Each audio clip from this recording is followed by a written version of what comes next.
नमस्कार, मैं हूं अंकुर और आप देख रहे हैं सत्यहिंदी.com। अब एक नजर डाल लेते हैं अब तक की खबरों पर। उत्तराखंड के जोशीमठ में जमीन धंसने को लेकर हो रहे हंगामे के बीच कांग्रेस नेता राहुल गांधी ने भी प्रतिक्रिया दी है। राहुल गांधी ने फेसबुक पर पोस्ट कर कहा कि उत्तराखंड के जोशीमठ से आ रही तस्वीरें अत्यंत भयावह हैं, जिन्हें देखकर काफी विचलित हूँ। घरों में चौड़ी दरारें, पानी का रिसाव, जमीन का फटना और सड़कों का धंसना बेहद चिंताजनक है। एक हादसे में भूस्खलन से भगवती मंदिर तक ढह गया। राहुल गांधी ने इसे प्रकृति के साथ छेड़छाड़ का नतीजा बताया। उन्होंने लिखा कि प्रकृति के विरुद्ध जाकर पहाड़ों पर लगातार खुदाई और अनियोजित निर्माण से आज जोशीमठ के लोगों पर भयानक संकट टूट पड़ा है। इस कड़कड़ाती ठंड में इस आपदा ने लोगों से उनके आशियाने छीन लिए हैं। वहां के सभी कांग्रेस कार्यकर्ताओं से अपील है कि जल्द से जल्द लोगों की मदद करें और उन्हें सुरक्षित स्थानों पर पहुंचाएं। उत्तराखंड के जोशीमठ में हालात लगातार खराब हो रहे हैं और इसे देखते हुए राज्य सरकार ने लगभग 600 परिवारों को वहां से तुरंत हटाने का आदेश दिया है। इन सभी लोगों के घरों में चौड़ी दरारें आ चुकी हैं और निश्चित रूप से उनका जीवन खतरे में है। स्थानीय लोगों का गुस्सा इस बात को लेकर है कि पिछले साल नवंबर से अब तक लगातार शिकायत करने के बाद भी राज्य सरकार नहीं चेती और उसने समय रहते कोई कार्रवाई नहीं। बता दें, पिछले कई दिनों से जोशीमठ के लोग सड़कों पर प्रदर्शन करने के अलावा सोशल मीडिया पर भी अपनी आवाज को बुलंद कर रहे हैं। कई परिवार पहले ही घर छोड़ चुके हैं। प्रशासन ने लोगों को जिन जगहों पर शिफ्ट किया है वहां पर रहना आसान नहीं, क्योंकि लोग अपने पुराने और बड़े घरों को छोड़कर एक कमरे में रहने के लिए मजबूर हैं। प्रभावित लोग इन दिनों लगातार जोशीमठ तहसील में धरना प्रदर्शन कर रहे हैं। केवल घरों में ही नहीं, बद्रीनाथ राष्ट्रीय राजमार्ग 58 में भी चौड़ी दरारें आ चुकी हैं और ये धंस गया है। निश्चित रूप से ये किसी बड़े खतरे का संकेत है, क्योंकि इस रास्ते से बद्रीनाथ धाम से लेकर भारत चीन सीमा के अंतिम गांव तक लोग जाते हैं। जोशीमठ के धंसने और इसको लेकर स्थानीय लोगों के द्वारा विरोध प्रदर्शन करने के बाद उत्तराखंड सरकार ने जोशीमठ शहर में सभी तरह की निर्माण परियोजनाओं और निर्माण गतिविधियों पर रोक लगा दी है। जिलाधिकारी हिमांशु खुराना ने शनिवार को कहा कि उत्तराखंड के चमोली जिले के जोशीमठ और उसके आसपास सभी निर्माण गतिविधियों को रोक दिया गया, क्योंकि कस्बे की इमारतों में दरारें आ गई हैं। इस बीच उत्तराखंड के मुख्यमंत्री पुष्कर सिंह धामी का शहर का आज दौरा है और भू धसाव प्रभावित क्षेत्रों में वो निरीक्षण करने भी जा रहे हैं। पंजाब सरकार के खाद्य और बागवानी मंत्री फौजा सिंह सरारी ने पद से इस्तीफा दे दिया है। उन पर भ्रष्टाचार के आरोप लगे थे। बता दें, कुछ महीने पहले सितंबर में एक ऑडियो क्लिप वायरल हुआ था। इसके बारे में विपक्ष ने आरोप लगाया कि इसमें मंत्री फौजा सिंह सरारी अपने निजी सचिव से किसी से पैसे कैसे लेने हैं उसके बारे में बात कर रहे थे। इसके बाद से ही विपक्ष ने सरकार को घेरना शुरू कर दिया था। बता दें, करीब 9 महीने पुरानी भगवंत मान सरकार से इस्तीफा देने वाले वो दूसरे मंत्री हो गए हैं। पटना में बिहार स्टाफ सिलेक्शन कमीशन के पेपर लीक होने के विरोध में अभ्यर्थियों ने बुधवार को प्रदर्शन किया था। छात्रों का प्रदर्शन बाकी बचे सभी पेपर को रद्द करने की मांग को लेकर था। इस दौरान पुलिस ने अभ्यर्थियों पर लाठीचार्ज कर दिया। छात्रों पर हुए इस लाठीचार्ज को जेडीयू विधायक गोपाल मंडल ने सही ठहराया। उन्होंने कहा कि छात्रों पर लाठीचार्ज सही है, क्योंकि आंदोलन को रोकने का यही सही तरीका है। जेडीयू विधायक ने कहा कि ऐसा होना ही था। छात्रों ने हिंसक प्रदर्शन किया होगा, इसलिए उन पर लाठीचार्ज किया गया। लाठीचार्ज, प्लास्टिक की गोलियों का इस्तेमाल, वाटर कैनन, ये कुछ ऐसे तरीके हैं जिनसे राज्य प्रशासन आंदोलन को रोकता है। लाठीचार्ज होते रहते हैं। अगर छात्र इस तरह के विरोध प्रदर्शन करते रहेंगे तो परीक्षाओं को रद्द कर देना चाहिए। बता दें, पटना में पेपर लीक को लेकर राज्य सरकार के खिलाफ प्रदर्शन कर रहे बिहार कर्मचारी चयन आयोग के अभ्यर्थियों पर बिहार पुलिस ने बुधवार को लाठीचार्ज किया था।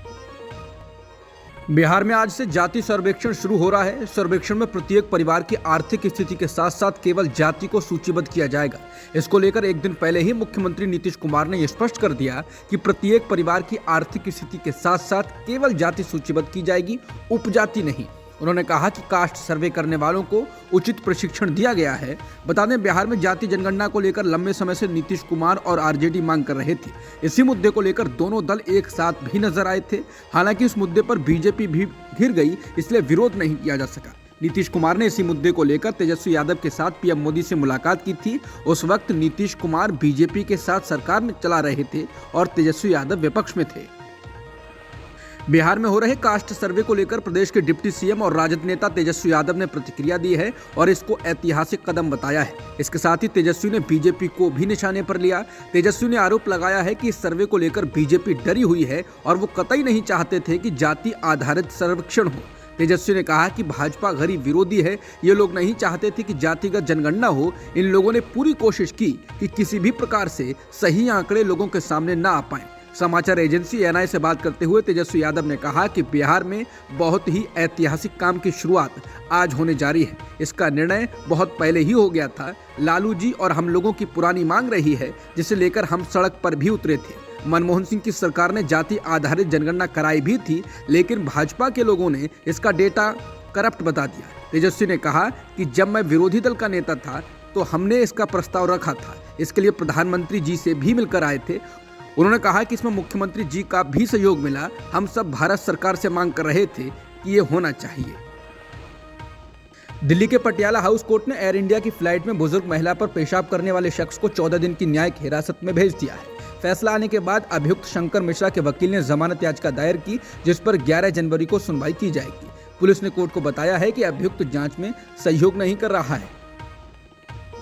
दिल्ली में मेयर चुनाव को लेकर कल हुई धक्का मुक्की के बाद चुनाव स्थगित करना पड़ा था। इसके बाद आज आम आदमी पार्टी के कार्यकर्ता उपराज्यपाल वीके सक्सेना के आवास के बाहर प्रदर्शन कर रहे हैं, तो वहीं बीजेपी के कार्यकर्ता राजघाट पर आम आदमी पार्टी के खिलाफ प्रदर्शन कर रहे हैं। बता दें, एमसीडी में पीठासीन अधिकारी की असंवैधानिक नियुक्ति का आरोप लगाते हुए एलजी आवास के बाहर आम आदमी पार्टी ने प्रदर्शन किया, जबकि दिल्ली मेयर चुनाव के दौरान हुए हंगामे के एक दिन बाद बीजेपी ने आम आदमी पार्टी पर गुंडागर्दी का आरोप लगाते हुए राजघाट के पास विरोध प्रदर्शन किया। आपके पार्षदों का कहना है कि मनोनीत पार्षद गैर कानूनी तरीके से सदन में भेजे गए हैं, उनको शपथ नहीं दिलानी चाहिए। कंझावला केस में दिल्ली पुलिस पर उठे सवालों के बाद अब दिल्ली पुलिस ने रोहिणी जिले के इंस्पेक्टर रैंक के सभी पुलिसकर्मियों को अपना लाइव लोकेशन साझा करने का आदेश दिया। उन्हें रात में 12 बजे के बाद से सुबह 4 बजे तक अपनी लाइव लोकेशन अपडेट करनी होगी। समाचार एजेंसी एएनआई के अनुसार रोहिणी जिले के डीसीपी गुर इकबाल सिंह सिद्धू ने अपने मातहतों को भेजे संदेश में कहा कि रात 12 बजे से सुबह 4 बजे तक की ड्यूटी के दौरान सभी थानों के थाना प्रभारी, एडिशनल और इंस्पेक्टर ब्रेवो इलाकों में गश्त करेंगे और अपने लाइव लोकेशन साझा करेंगे। इस संदेश में डीसीपी ने पुलिसकर्मियों से 3 चीजों पर जोर देने का आदेश दिया है: पेट्रोलिंग, लोकेशन शेयरिंग और थाने पर मौजूद रहना। आदेश के अनुसार कोई भी पुलिसकर्मी अपने डीसीपी की इजाजत के बिना पुलिस स्टेशन छोड़ नहीं सकेगा। बता दें, 31 दिसंबर की रात को अंजलि की कार से घसीटे जाने से हुई मौत के बाद दिल्ली पुलिस घेरे में है। सवाल उठ रहे हैं कि न्यू ईयर की रात पहले से ज्यादा अलर्ट और एक्टिव होने का दावा करने वाली दिल्ली पुलिस आखिर उस वक्त कहां थी। अमेरिका में रिपब्लिकन पार्टी के केविन मैकार्थी आखिरकार 15वें राउंड की वोटिंग के बाद शनिवार को प्रतिनिधि सभा के स्पीकर चुन लिए गए। वो निवर्तमान स्पीकर नैन्सी पेलोसी की जगह लेंगे। मैकार्थी 55वें स्पीकर होंगे। इसके साथ ही माना जा रहा है कि प्रतिनिधि सभा में पिछले कुछ दिनों से चला आ रहा राजनीतिक गतिरोध खत्म हो गया है। बता दें, 8 नवंबर को हुए मध्यावधि चुनाव में डेमोक्रेटिक पार्टी ने बहुमत खो दिया था। 435 सदस्यीय प्रतिनिधि सभा में डेमोक्रेटिक पार्टी की सीटें घटकर 212 रह गईं, जबकि रिपब्लिकन पार्टी की बढ़कर 222 सीटें हो गईं। इसके बाद पेलोसी ने स्पीकर पद छोड़ने की मंशा जताई। 15वें दौर के मतदान में मैकार्थी ने 52 वर्षीय हकीम सेकेऊ जेफरीज को 216 के मुकाबले 212 मतों से हरा दिया। रिपब्लिकन मैकार्थी अपनी पार्टी के 6 विद्रोहियों के मैदान में होने के बावजूद बहुमत हासिल करने में सक्षम रहे। अब तक की सुर्खियों में इतना ही। बाकी खबरों के लिए बने रहिए सत्यहिंदी.com के साथ।